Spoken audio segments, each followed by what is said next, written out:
The Houston Rockets are 9-1 in their last 10 games, and they are edging up in the Western Conference standings.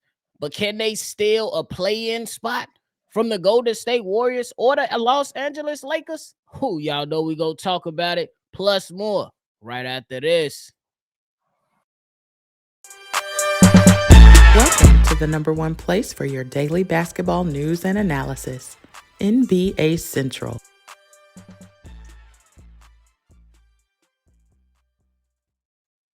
What's going on, ladies and gentlemen? Welcome back to another episode of NBA Central. Today, you got me, Bobby. I'm with Stevo. Y'all know if you're tuned in with us today, make sure you hit the like button, subscribe to the channel, and hit that noti bell. Stevo, how you feeling, my guy? Shit, chilling. So snowing in this motherfucker, but we good. Hey, you already know it's crazy in them Chicago weather streets. But hey, Always. for sure. But Stevo, the Houston Rockets, man, they've been on a tear their last 10 games, 9-1 in the last 10 games, and currently on a 7-game winning streak. 2.5 games out of the 10th spot to take the lead from the Warriors, 3.5 games from the Lakers to possibly take their spot. Do you think there's a chance that the Houston Rockets could actually pull this off? I mean, there's always a chance. Like, don't get me wrong, there's always a chance, but this chance will be a very difficult task to do. Why? Because their main dude is out with Sangoon. I believe, yeah, he is confirmed out for the season, right? Correct. So it's gonna be tough because when you don't have one of your best players on your team and you're a young team, you need everything you can, as much as you can, to make it past those type of teams that's been in the playoffs, winning championships, and furthermore, such as the Golden State Warriors. It's just like I expect them at certain times just to click at the right times. That's just the type of team they are, and I don't know if this team is mature enough and been through enough games. Yeah, they got some vets on there. They got people. They got a good coach that's a vet. They got a point guard that's a champion. They got a plenty of people around there that's Uncle Jeff on that team. But the thing is the majority of that team is young and they haven't been in big games. It's not like I would say for Memphis, like if they was in a Memphis situation where they've been in the second round and the first round before and they used to, or like Minnesota, they've been in play-ins and playoff first rounds, then that's different. But as far as they haven't seen anything, so I think it'd just be a very tough ask for them to just completely beat them out. But at the same time, who knows? Because Golden State doesn't look like they're going to get any better.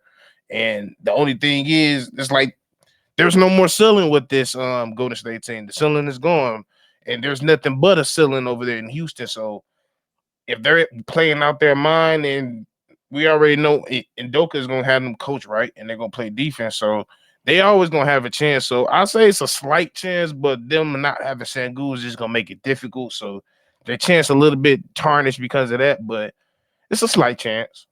Yeah, I think it's definitely a slight chance. I don't think you could ever count anybody out when it comes to playoff seeding or play-in seeding now that that's been implemented in the NBA. I mean, it says I look at the squad. Yes, it is bad that they're missing Shangoon because you want him to be a part of the success. But you gotta look at how impressive they've been these last few games. The I know that some people could point to the schedule, but I say, hey, you don't make up who you play. You just got to go in there and handle business. And Stevo got some stuff from coming up for the next 5 games for the Rockets. Next 5 games, they got Utah twice, Portland, OKC, and Dallas. And I'm looking at the Warriors and the Lakers schedule. It's a bit tougher. The Warriors gonna take care of the Pacers, Heat, the T-Wolves, Orlando, and Charlotte. So right there, you got 4 out of 5 teams already fighting for a spot. Then you got the Lakers, who gonna face the Sixers, who's kind of falling a bit. The Pacers twice, the Bucks and the Grizzlies. So again, the Lakers are also in that type of situation as well. So that's why I'm looking at it like exactly how you said. You want these young guys to have that experience and try to understand. I believe Ime can prepare them as much as he can, but it's ultimately gonna have to come on the court.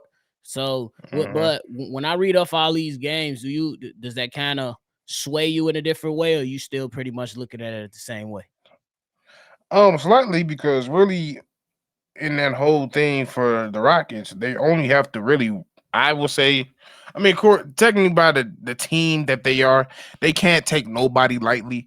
But if we're Facts. just talking about one on one, who's the better team, they only really have to worry about OKC and Dallas, and Right. everybody else, I can see them beating. So of course, out of both of those teams, okay, the Houston has the easier schedule, so it puts it a little bit higher on their likely chances of making it and pass the Golden State Warriors. Like you said, they got to go up against a lot. Golden State has to go up against a lot of player teams that are better than them, and not only they better than they don't match up well with them. So I, Facts. it pushes up just a slightly tad bit. Agreed. And I think that most of the, but I think the biggest thing with the Rockets, though, before I ask this next question, with the Rockets, do they understand the moment? Is gonna be the next thing that I gotta ask them. Do you understand what's at stake right now? Like I understand right now, you gotta punch his chance, and you're gonna have to go through some trials, and you're gonna have to battle this thing out. But the Mhm. question is do you go into Utah and overlook Utah, or do you go in there and you handle business? Hell, even against OKC, do you play hard enough? Do you play smart enough with a high IQ? Do you execute according to the game plan or just correctly to make sure that you could still win against OKC? So I think Mhm. that's what it's going to come down to, that maturity part of it that you kind of laid out. But now I kind of want to ask this question because I believe we have to ask the question. Stevo, if you was to put it and narrow it down to the Lakers or the Warriors, who in your opinion has the greater chance of losing their spot, the Lakers or the Warriors? The Warriors. It just they're not gelling no more. It's like now it's to the point like okay, it's almost like that last final run took all the magic out. Like it just is done. Like the whole thing is done, and I just don't see them unless like I can't even say like if Steph catch fire because he's been playing pretty well all season. He's been playing well the last few years. So and we've seen it not be enough on a multitude of times. So if that team not clicking as a whole, which it hasn't been doing all season, it's not gonna go far. So it's like an old car. I'm just expecting it to clunk out on the side of the road at any point. Facts. And then when I'm looking at the rosters too, because both teams, let's keep it a buck, the Lakers and the Warriors have pretty much underachieved this season. And in a way, I guess some people could have, had the foresight to kind of see where it was gonna go. You know what I'm saying? Especially with the age of guys, but it's a bit underwhelming from these two teams. But I look at the Warriors. If Steph Curry is off, who's the next guy to step up? Is it Jonathan Kuminga? Are we banking on Clay to come off the bench and be spectacular again? It's a hard thing to look at.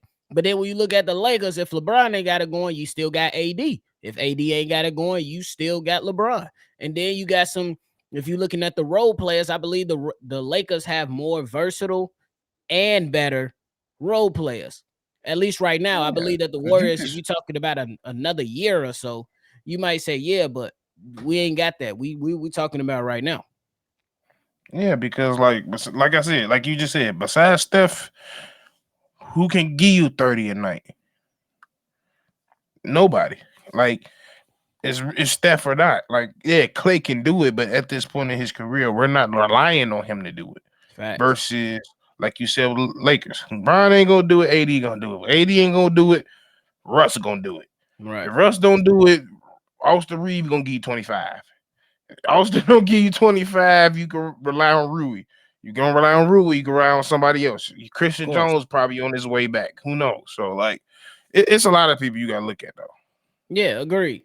Now, Christian this, Jones. What am I talking about? Why did I just say I his name? let it slide too. I told you. I'm like Christian Jones. But hey, but with this whole play-in situation, I know a few years ago we had got the Warriors Laker play-in matchup. LeBron, at the time he couldn't see out of his eye, and he hit the winner, or at least one of the shots to kind of ice the game versus the Warriors. But damn, do you think the NBA thought this was gonna happen again with the face of your league, the face of the league, and LeBron James, and then the baby face of the league and Steph Curry? How you think the NBA feeling about this whole situation?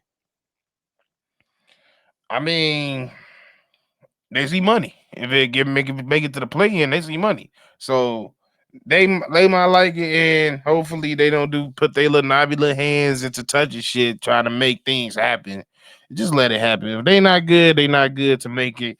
If they happen to meet up because that's just how they found to be, cool. But I don't want to see no weird calls towards the end for both of these teams because especially with those type of teams, everybody know Lakers and Golden State are up there as one of the most watched teams in the NBA. So everybody gonna be looking at it and everybody gonna tweet it. And you just don't want to look bad. So just just sit back, let it happen. You can't always do league stuff to make things happen. Just let it be what it be.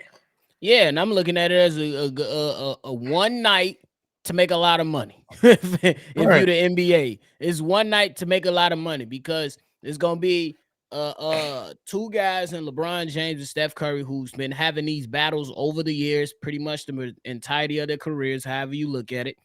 And they're two of the biggest stars in your league right now.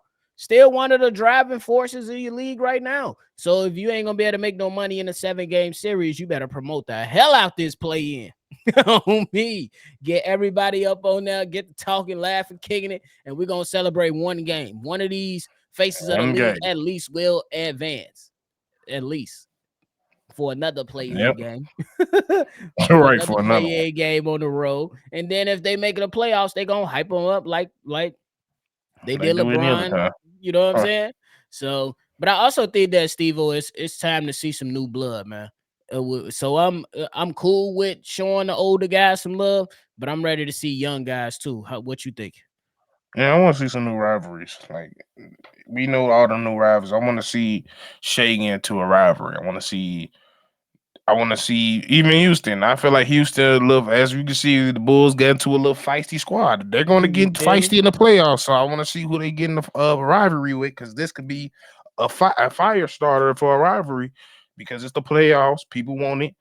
They're a young, scrappy team. You might go up against another young, scrappy team. So it's just a lot of storylines that could come out of things when it's younger players that we ain't seen in this new generation of players. So that's the main thing I'm looking for. I just want to hope they really just feed into some of these young people. Yeah, they might be in smaller towns, but that don't matter. Facts. You got to promote your players, and that's what it should really come down to. But I'm with you. I want to see who gonna be the new guy to come run the West. Steph Curry had it for a minute. You know what I'm saying? Steph Curry had it for a nice minute. So who's the new guy that's gonna come up and take it? We know the guy with charisma and all the game, and said he's only at a 5 and got more levels to reach. Anthony Edwards, he got everything you want, but can he put it on wax and put it on the floor? Put it on the floor when it's clutch time in the playoffs. I think SGA got a lot of talent. He can come out. And I think I love the energy that the Oklahoma City Thunder got. The other day when they went to the end of the game press conference, barking, showing that dog, show that dog. So I'm with you, Stevo. I'm ready to definitely see these young guys receive that opportunity. And I would say, hey, let's see if De'Aaron Fox got something to say about this. Because he made his presence known for the first time last year, and it was a emphatic kick in the door. He let people know this is my first playoffs, and I'm gonna show you why I was climbing and trying my hardest to get here. On me, so I think that I think that's the best way to go though. But hey, that's it from us today, ladies and gentlemen. Stevo, you got anything left? Nope. But hey, that's it. Make sure if you're tuned in, you hit that like button, subscribe to the channel, hit that notification bell as well. You can follow the whole show at NBA Central Show on all social media platforms. That's it, ladies and gentlemen. We're going to catch y'all on the next one for sure.